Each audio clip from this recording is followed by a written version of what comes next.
옛날에 왕들이 자기의 영토가 점점 넓어지기를 시작을 하면 언제나 꼭 하는 일이 있었습니다. 그러나 모든 왕들이 다 하지는 못하는 일들이 있었어요. 여러 지역은 원래 하나의 나라가 아니었었고 그 모든 나라가 기쁨으로 한 사람에게 이제 우리는 당신의 나라가 영토가 되기를 원하고 당신을 왕으로 섬기기를 원한다.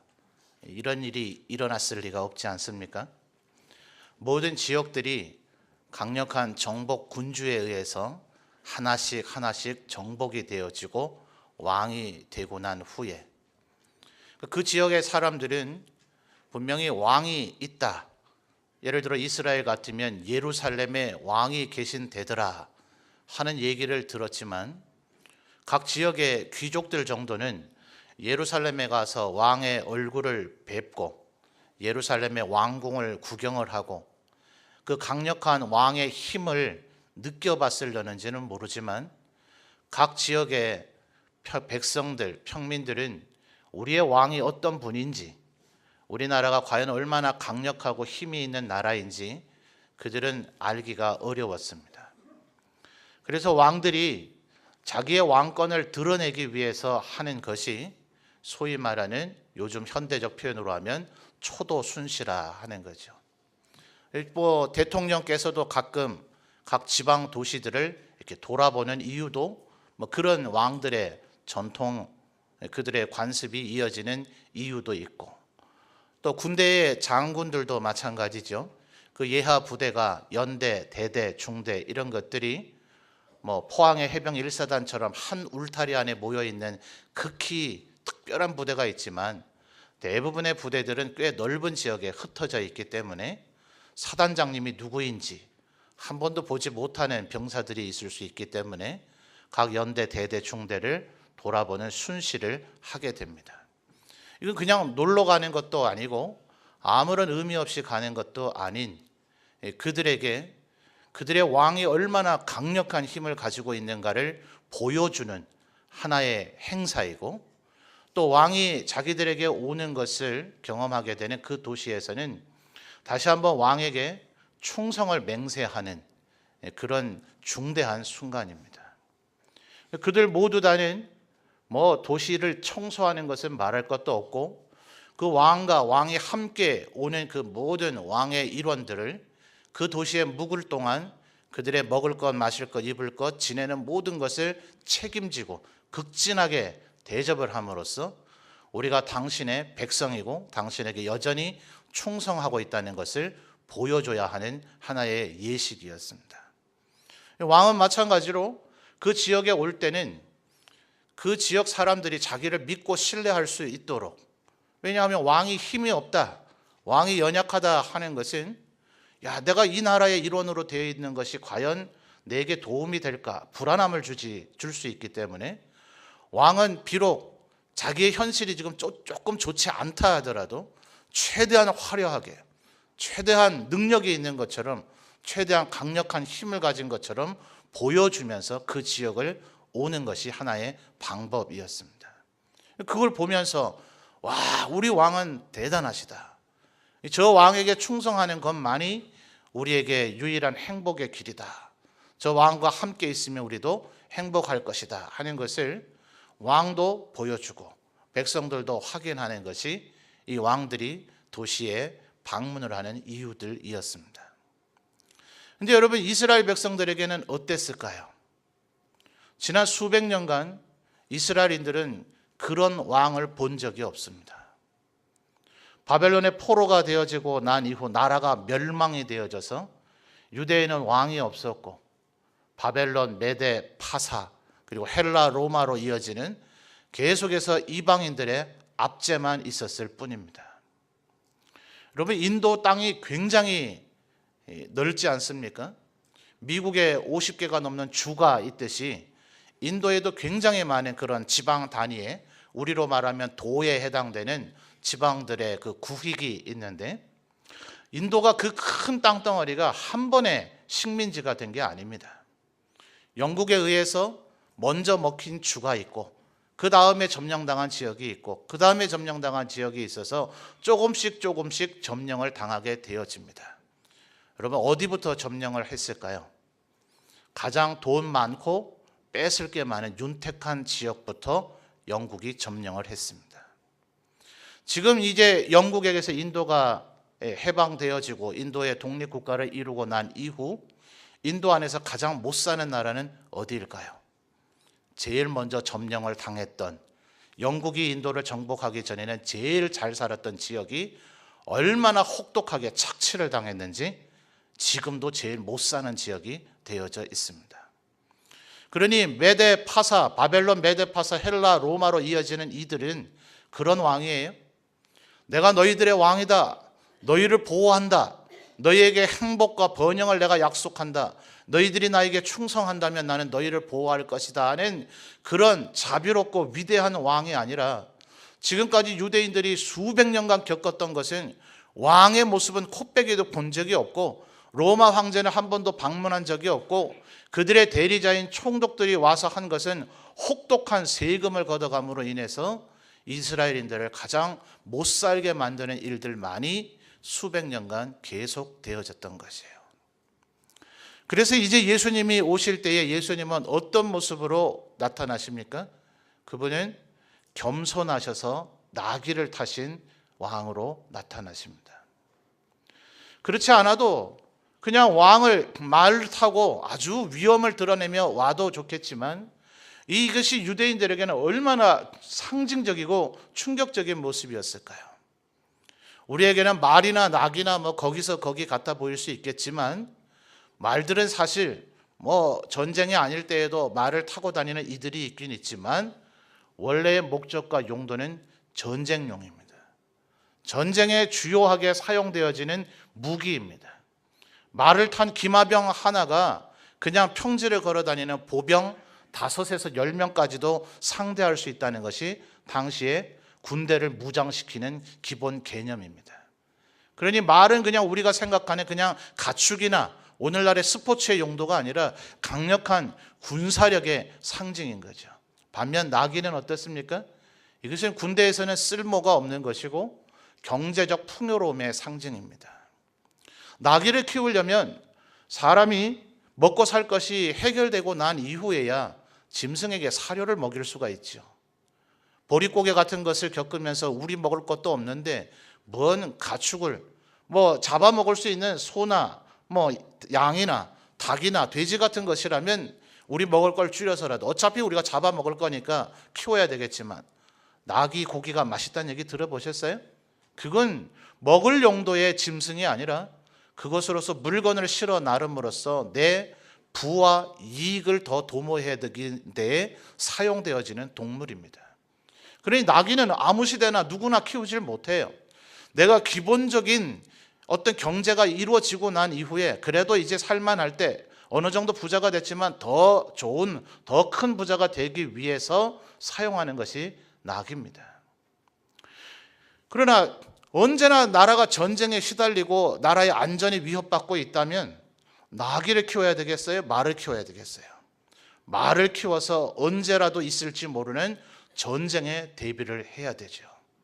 근데 여러분 지금 예수님께서 나귀를 타고 오셨다 하는 것은 스가랴 선지자가 예언하는 것처럼 이 나귀를 타고 오신 왕은 이 세상의 전쟁을 끊어버리시고 화평을 이루실 것이다. 에브라임의 화를 끊고 예루살렘의 그 모든 전쟁을 중단되도록 할 것이고 이방에까지 화평을 전할 것이다 라고 스가랴 선지자는 예언을 했던 것입니다. 그러니 자기들에게 그냥 경제적인 번영만 갖다주는 행복만 전해주는 것이 아니라 늘 이방인에게 수백 년간 압제를 당하던 이 이스라엘인들에게 이제는 평화와 행복, 풍요로움, 그 기쁨만을 주겠다는 의미의 왕이 나타나셨으니 이스라엘인들에겐 그것이 얼마나 크나큰 기쁨이 되었을까요? 그런데 여러분 오늘 우리가 읽은 이 누가는 그런 얘기를 잘 기록하고 있지 않습니다. 여러분 누가복음은 누가가 무엇 때문에 누구를 위해서 기록했습니까? 누가복음 1장을 보면 데오빌로라고 하는 사람에게 예수님이 어떤 분인가를 알려주기 위해서 이 편지를 적었습니다. 데오빌로가 누구인지는 사실은 정확히 알지를 못해요. 왜냐하면 그를 향해서 각하라고 부르고 있기 때문에. 여러분, 중국의 황제들을 폐하라고 부르죠. 우리나라 왕들을 전하라고 불렀고요. 옛날 흥선 대원군이 있을 때 왕의 아버지 이들을 가리켜서 하파 이렇게 불렀습니다. 그러나 그거보다는 조금 낮으나 대감에게 영감에게 그렇게 호칭을 하지는 않았지만 그 정도 삼정승의 직급에 해당되는 이들에게 붙일 수 있는 것이 각하였습니다. 우리나라 예전 대통령들에게, 어쩌면 지금도 대통령에게 각하라는 존칭을 쓰는 분이 계실 수 있겠죠. 우리 한글말로 번역하다 보니 각하라고 되어 있지만 어쨌든 로마 쪽의 입장에서 볼 때는 황제는 아닐지라도 굉장히 지체가 높은 고위 귀족층에 해당되는 것이 각하라는 호칭을 듣는 인물입니다. 근데 이상하게도 이 데오빌로라고 하는 사람은 로마 쪽 기록 어디를 보아도 이 사람의 실명 이름이 드러나지 않습니다. 그래서 성경학자들은 데오빌로, 데오라는 말은 헬란 말로 하나님 데오스를 가리키는 말이고 빌로는 필로소피, 지혜를 사랑하면 철학이 돼요. 소피, 사랑한다는 뜻입니다. 그래서 데오빌로라는 소피는 지혜이고 빌로는 사랑한다. 그래서 데오빌로라는 말은 하나님을 사랑하는 자. 그래서 성경학자들은 이 데오빌로라고 하는 사람이 잘못하면 로마 황제에게 박해를 당할 수 있기 때문에 그 사람의 신분을 보호해 주기 위해서 일종의 별명처럼 암호처럼 그렇게 불렀을 수도 있고, 아니면 하나님을 믿고 있는 모든 이방인들을 데오빌로라고 암호적으로 부른 것일 수도 있다는 것이에요. 그러나 우리가 분명한 것은 모를지라도 누가복음의 저작 목적이 뭡니까? 이방인들에게 예수님을 알려주고자 하는 것이 목적이었습니다. 그때 당시에 모든 이방 사람들은 이스라엘인들 입장에서는 로마인 아니면 헬라인이라고 불려졌습니다. 똑같은 의미입니다. 엄밀하게 보면 다를 수 있겠지만 유대인이 아니면 전부 다 로마인이고 헬라인인 거죠. 그들이 이런 걸 알까요? 예수님은 어떤 분이신가? 그분은 평화를 주시기 위한 왕으로서 나귀 새끼를 타고 오셨다. 스가랴 선지자가 그것을 예언했다. 로마인이 스가랴가 누군지 알 게 뭐예요? 스가랴가 예언을 했다 한들 로마인들이 그것에 감동을 받겠습니까? 수백 년 전에 스가랴라고 하는 선지자가 예수님이란 분이 올 거라는 걸 예언을 했구나. 그 예언이 이루어졌구나. 참 대단하네. 로마인들이 그런 생각을 할까요? 아니겠죠. 여러분, 또한 그들이 예를 들어 이스라엘에 강력한 왕이 왔다 한들 로마인들이 그게 무슨 감동이 되겠어요? 이스라엘은 지금 어떤 형편에 있습니까? 로마가 다스리고 있잖아요. 로마가 정복했잖아요. 이스라엘에는 지금 빌라도를 총독으로 보내놨거나 아니면 유대인도 아닌 에돔의 후손인 헤롯에게 돈을 받고 너 이놈 보니 다른 놈들보다는 로마에 충성을 다할 것 같구나. 네가 유대를 다스리는 왕 해라. 로마 황제가 마음대로 지금 왕을 임명하고 있는데 그 이스라엘에 다윗의 후손이든 뭐든 무슨 왕이 생기든 말든 로마 입장에서는 그게 뭐예요? 아무것도 아니죠. 백마를 타고 나타나는 왕이 있다고 해도 눈 하나 깜짝 안 할 겁니다. 백마를 이끄는 왕이 나타났을 뿐만 아니라 그를 호위하는 군대가 10,000명이 백마를 전부 다 타고 하얀 말에 기병대가 10,000명이 예루살렘을 입성했다 하더라도 로마는 눈 하나 깜짝하지 않을 거예요. 일개 군단만 보내면 단번에 진압해버릴 자신이 있었을 테니까 말이죠. 그래서 여러분, 오늘 우리가 읽은 본문 말씀을 보시면 마태와 마가는 또 심지어 요한도 스가랴 선지자가 이렇게 예수님에 대해서 예언을 했었다라는 것을 기록해 주고 있는데 누가는 지금 그 얘기를 전혀 하고 있지 않습니다. 오히려 조금 다른 이야기를 누가는 하고 있죠. 여러분 38절을 한번 주목해서 보십시오. 38절 여러분 다시 한번 읽어보시겠습니까? 시작. 이르되 찬송하리로다 주의 이름으로 오시는 왕이요 하늘에는 평하여 가장 높은 곳에는 영광이로다 하니. 아멘. 여러분, 기억력을 한번 잘 더듬어 보시면 38절 하반절에 있는 하늘에는 평화요 가장 높은 곳에는 영광이로다. 어디서 들어본 듯한 표현이지 않습니까? 어디서 들어보시지 않았어요? 예수님께서 탄생하셨을 때에 목자들에게 천군 천사가 나타나서 해주었던 말과 같습니까? 비슷합니까? 조금은 다릅니다. 한번 찾아볼까요? 누가복음 2장 14절입니다.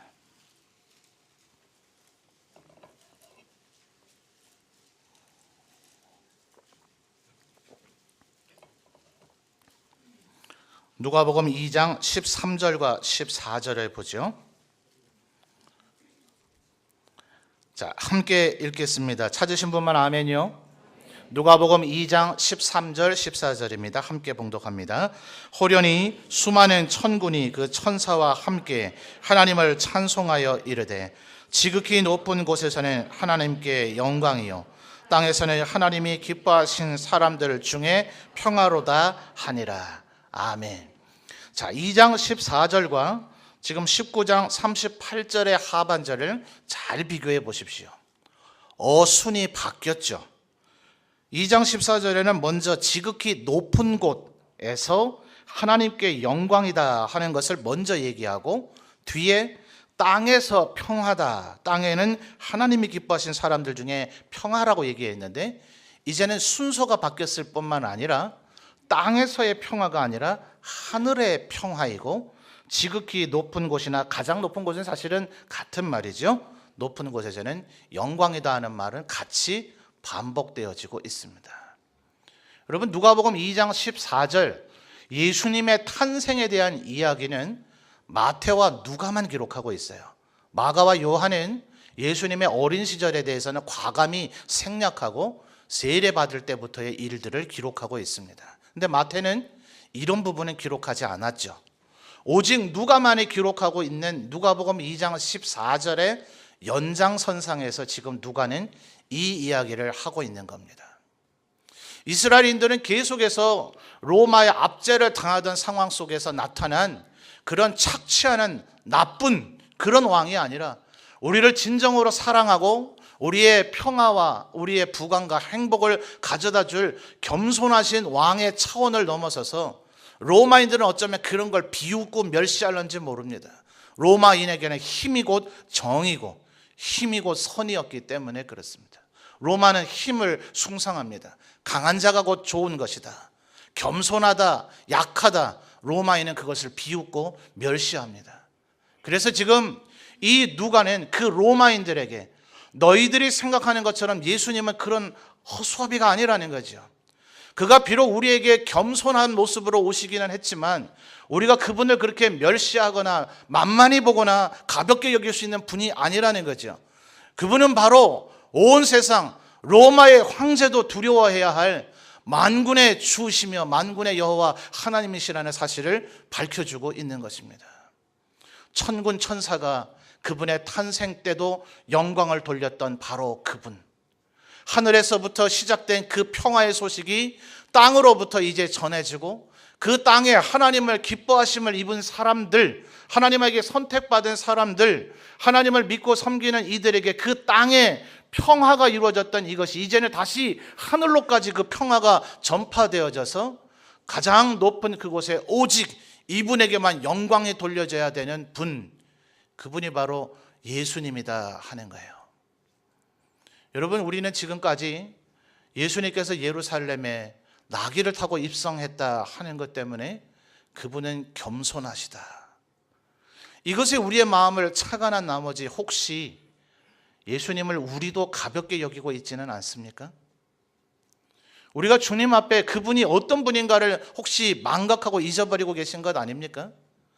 그분은 나사렛 예수, 목수의 아들, 30대의 젊은 청년, 보잘것없는 사람, 그저 이사야 53장에서 예수님에 대해서 얘기하고 있는 것처럼 마른 땅에서 올라온 줄기와 같아서 보기에도 아주 파리하고 메말라고 아주 곧 죽을 것 같이 보이고 보기에 흠모할 만한 것이 없었다. 외모로 볼 때에도 아주 대단한 꽃미남 아니었어요. 대단한 힘과 권력이 있는 것 같아 보이지 않았어요. 그분이 입고 계신 옷이나 그분이 먹으시고 잡수시는 것이나 그분이 주무시는 곳이나 오죽하면 예수님을 따르고자 하는 그들에게도 예수님 얘기하시기를 여우에게도 굴이 있고 헤로당을 쫓아다니면 너희들도 출세할 수 있을 것이고 독수리도 날개를 깃들 곳이 있고 로마 황제에게 충성하면 너희들 출세할 수 있을 것이지만 나를 만약 그런 출세를 하고자 하는 목적 속에서 나를 따라온다면 너희들이 얻을 것이 무엇이겠느냐.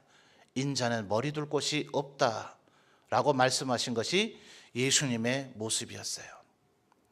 혹시 그 예수님의 모습 한 단면이죠. 그 예수님의 모습만 바라보고 있기 때문에 예수님을 어쩌면 혹시 우리도 가볍게 취급하고 있지는 않습니까? 여러분, 이분은 만왕의 왕이십니다. 온 천군 천사들이 그분 앞에 모든 영광과 경배를 돌려드려야 마땅한 분입니다. 그래서 이스라엘 백성들도 제자들 그들이 할 수 있는 것을 최선을 다했습니다. 35절과 36절에 보십시오.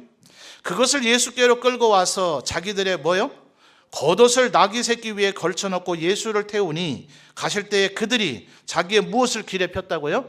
겉옷을 길에 폈다라고 했습니다. 여러분, 우리 까짓거 입고 있는 옷 한 벌 정도 그냥 길에다가 내버려도 여러분 집에 가면 옷장마다 입을 옷 가득가득 있지 않습니까? 그런데 복음서의 또 다른 표현을 보세요. 예수님 뭐라고 권면하셨습니까? 만약 어떤 사람에게 돈을 빌려주는 저당을 잡을 일이 있어서 물건을 저당받고 돈을 빌려줄 때에 그 사람의 겉옷을 만약 저당을 잡았다면 해질 때가 되면 돈을 돌려받지 못했다 하더라도 겉옷을 돌려주라.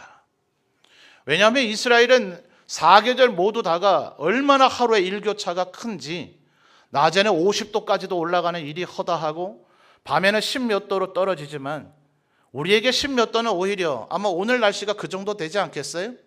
오히려 약간 선선한 느낌을 주면서 오히려 축 처져 있지도 않고 움츠려 있지도 않고 활기차게 우리는 오히려 활동할 수 있는 그런 온도이겠지만 이스라엘의 그 극심한 일교차는 10몇 도밖에 되지 않았는데 일종의 얼어 죽는 일이 일어나더라 하는 거예요.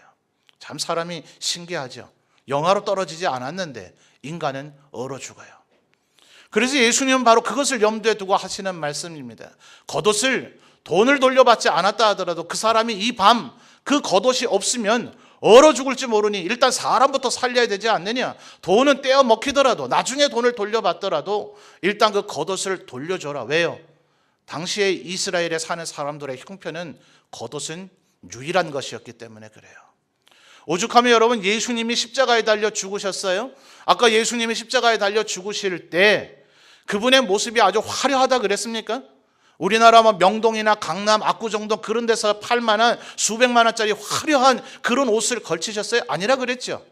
마른 땅에서 올라온 줄기와 같다라고 했는데 그 예수님이 돌아가시자 십자가에 달리자 그 더럽고 때묻고 어떤 의미에서는 세상 사람들은 예수님 대신 십자가를 져야만 했던 그 사람조차도 뭐라 그래요? 예수님 대신 십자가를 지는 건 자칫 잘못하면 속된 말로 우리나라 사람들이 흔히 하는 말로 재수 없다는 거죠. 잘못하면 나도 십자가에 달려 죽는 그런 일이 일어날지 모르니 십자가를 매는 일은 누구도 대신하려고 하지 않는데 로마 병정들이 십자가를 대신 지는 정도가 아니라 그 십자가에 달리신 예수님의 겉옷과 속옷 누가 가질까? 제비 뽑든지 찢어서 나눠서 가지잖아요. 여러분이라면 그거 하겠어요? 십자가에 달려 죽은 사람 얼마나 대신 지는 거하고 비교할 수 없이 그 사람의 입은 옷 얼마나 재수 없는 옷이에요. 그런 시각에서 본다면. 근데 그것을 제비 뽑아서라도 유대인들이 아닙니다. 착취를 당하는 유대인이 아니 얼마든지 나라로부터 로마 제국으로부터 수입 월급을 확실하게 보장받은 로마 군인들조차도 그 옷을 제비를 뽑으면서까지라도 사형수의 옷을 갖고자. 왜요? 옷이 귀하니까요. 옷이 없으니까요. 이들이 지금 예수님에게 할 수 있는 것은 그들의 최선을 다한 것입니다. 자기의 평생에 하나밖에 없는 것, 자기의 유일한 것, 제일 소중한 것, 겉옷을 예수님 길바닥, 예수님이 그 행진하시는, 비록 나귀를 타신 겸손한 왕이실지라도 내가 드릴 수 있는 모든 것을 주님에게 드리겠습니다. 그것이 예수님 앞에 마땅히 돌려드려야 할 영광이었다 하는 것이에요. 오죽하면 39절에 바리새인들이 화가 난 것 같아요. 시기심이 생긴 것 같아요. 감히, 아니 저 유대인, 저 갈릴리인, 저 나사렛 출신의 예수 30대 초반에 저 청년이 도대체 무엇이길래 이들이 이토록 저에게 모든 경배와 영광, 그에게 드릴 수 있는 최선의 것을 드린단 말이냐 하면서 오히려 39절에 보니 예수님에게 그러죠. 당신의 제자들을 책망하라고요. 지금 누가는, 마태도 마가도 요한도 이것을 기록하지 않고 있는데 오직 누가는 이 사실을 기록합니다. 예수님 뭐라 하셨다고요? 내가 너희에게 말하노니, 40절 여러분 주목해 보십시오. 내가 너희에게 말하노니 만일 이 사람들이 침묵하면 돌들이 소리 지르리라. 이것은 예수님께서 하신 말씀 분명히 맞지만, 이거 마태나 마가나 요한은 기록하지 않지만 누가는 이것을 기록해야 할 이유가 분명히 있었습니다. 로마인들에게, 강력한 황제를 숭배하고 숭상하고 있는 그들에게, 모든 이방인들에게, 아니 유대인들에게라도 우리를 위해서 십자가를 지기 위해 예루살렘에 올라오신 그분이 얼마나 위대하신 분인가, 그분에게 경배와 찬양과 영광을 돌려드림이 마땅하다 하는 것을 누가는 우리에게 알려주고자 하는 것입니다. 여러분, 이제 내일부터 고난주간이 시작이 되어집니다. 지난 주일 우리가 말씀을 나눌 때 우리를 제외한 대부분의 교단들, 가톨릭, 감리교, 성공회, 심지어 통합까지도 대부분의 교단들이 이 부활절을 기점으로 해서 역으로부터 40일을 소위 사순절이라고 하는 기간을 지키고 있다 그랬습니다. 그러나 중세의 그 의식화고 예식화된 그런 모든 것들을 우리는 바로잡기 위해서 종교개혁자들의 가르침을 따라 대부분의 우리는 그런 절기들을 지키지 않습니다. 그런데 반대적으로 오히려 우리가 그들만큼이라도 경건하게 주님에 대한 묵상을 하고 있는가는 반성해 볼 여지가 있다 그랬습니다. 여러분, 중세 사람들이요, 사순절 기간 동안 육식을 금했습니다. 아마 이 자리에 계신 분들도 지난주에도 말씀드렸습니다만 고난주간 내도록 육식을 금하는 분들, 혹은 금요일, 돌아오는 금요일이 부활절로부터 역으로 카운트한다면 그날이 예수님께서 십자가를 달려 돌아가신 날이니 그날만이라도 육식을 금하자 하는 분이 계시려는지 모릅니다. 근데 여러분, 중세 사람들은 40일 동안요, 일주일이나 금요일, 소위 어떤 교파, 어떤 교단에서는 돌아오는 금요일을 소위 성금요일이라고 부르기도 합니다. 고난주간 일주일이나 그 성금요일만 육식을 금하거나 금식을 한 것이 아니라 40일 동안 육식을 금했다는 거예요. 여러분, 소세지 좋아하십니까? 어떤 사람은 그 소세지를 일반 다른 육류, 햄이나 일반 생고기보다 훨씬 더 좋아하실는지 몰라요.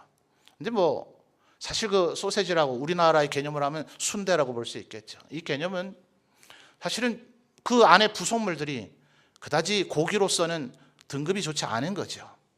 버리기에는 좀 아깝고, 그냥 그 고기 상태로 먹기에는 조금 식감 자체가 좋지 않고, 이런 기타 등등 여러 가지가 이유가 있기 때문에 그것을 다른 부산물들과 함께 섞어서 그 창자 안에 넣어서 만든 것이 사실은 소세지의 출발이죠.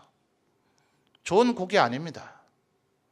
여러분, 중세 사람들이 소세지를 사순절 기간에 먹었다는 이유로 교회로부터 처벌받았어요. 여러분, 과연 우리는 그들만큼이라도 나를 대신하여 죽으신 예수님에 대한 감사한 마음과 경배하는 마음을 우리들이 갖고 있는가? 여러분, 또 오류에 빠지지 마십시오. 지난주일에도 지적한 것처럼 오늘 이 말씀을 듣고 은혜가 돼서 나 이번 한 주간 동안 금식해야지. 하실 수 있다면 하셔도 좋아요. 금요일만이라도 금식해야지. 하실 수 있으면 하셔도 좋아요. 그런데 그러다가 또 시내 돌아다니면서 다른 식당에 보니 어느 장로님, 목사님, 집사님이 아주 고기를 맛있게 드시더라 해서 저 믿음 없는, 이렇게 정죄하고 비난하지 마십시오. 그래서 오히려 하나님 앞에 더 큰 범죄를 저지르는 것입니다. 고기를 금하든 금식을 하든 혹은 또 다른 표현으로 하든 여러분, 우리도 날든에서 죽으신 이분이 비록 겸손하신 왕으로 오셨을지라도 이분은 그렇게 만만한 분이 아닙니다. 보잘것없는 분이 아닙니다. 형편없는 분이 아닙니다. 그분은 온 세상 우주 만물을 만드신 창조주십니다. 그분이 날 대신해서 죽으셨어요.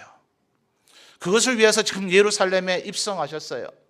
예루살렘에 있는 자기의 백성들에게 자신의 권위를 드러내고자 오신 것이 아니라 예수님께서 우리를 얼마나 사랑하시는지를 보여주시기 위해서 예루살렘에 입성하셨어요.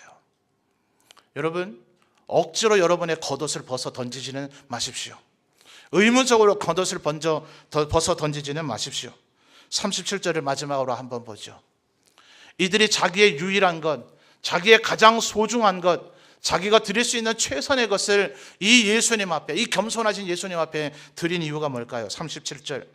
이미 감람산 내리막길에 가까이 오심에, 그 다음 뭐라고 얘기하죠?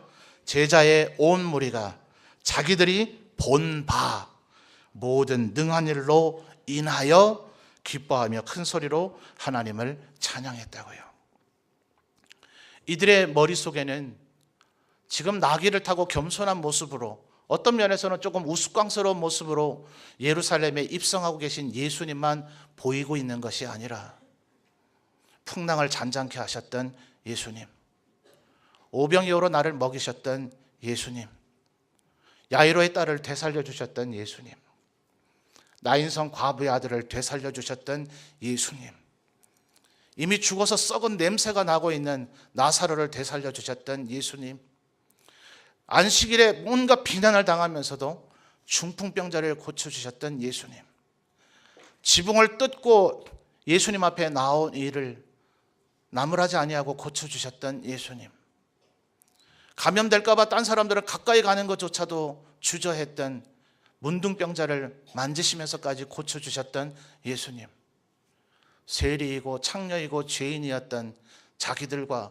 식사하시며 함께 어울려 주셨던 그 예수님, 각자가 자기에게 베풀어 주셨던 그 예수님의 은혜가 이 순간 모두 다 생각났기 때문에 제자의 온 무리가 자기들이 본 바 모든 능한 일로 인하여 그들이 기뻐하며 예수님 앞에 찬양을 올려 드렸다는 것입니다. 여러분, 우리는 오늘 예수님께서 예루살렘에 입성하신 그 종료주일을 기념합니다. 여러분에게 예수님은 어떤 분이십니까? 여러분에게 행하신 예수님의 그 행위로 인하여 감사하며 찬양과 영광을 돌려드리는 우리 모든 성도들이 되시기를 바랍니다. 여러분, 요한은요, 이 예수님의 입성에 대한 사건을 기록하면서 이 말 한마디를 덧붙입니다. 예수님이 실제로 예루살렘에 입성하셨을 때는 우리는 이날의 의미를 잘 몰랐었다. 왜 사람들이 그렇게 하는지도 잘 몰랐었다. 우리도 왜 예수님 앞에 이런 감동 어린 마음이 드는지 잘 몰랐었다. 요한은 이렇게 얘기합니다. 예수께서 영광을 얻으신 후에 우리는 그날 우리가 왜 그렇게 했었는지를 알았다. 그날 왜 사람들이 예수님 앞에 호산나 다윗의 자손이여 우리를 구원하소서라고 외쳤는지 우리는 그 의미를 알았다. 이 성령의 감동이 여러분에게 있기를 주님의 이름으로 축원합니다. 하나님이 인간이 되셔서 우리를 되살리고자 십자가를 지기 위해 예루살렘에 들어오셨습니다. 나를 위하여, 날 대신하기 위하여. 그분 앞에 우리가 무엇을 해야 할까요? 우리의 남은 생에 어떻게 살까? 다시 한번 다짐하는 이 고난주간이 되었으면 좋겠습니다. 여러분, 정말 주님 앞에 겉옷을 벗어드릴 준비가 되셨습니까? 여러분의 겉옷을 벗어서 주님의 걸어가실 그 발걸음 앞에 던져드리고 계십니까? 그것을 한다 한들 우리가 주님께 받은 그 사랑을 과연 다 갚을 수 있겠습니까?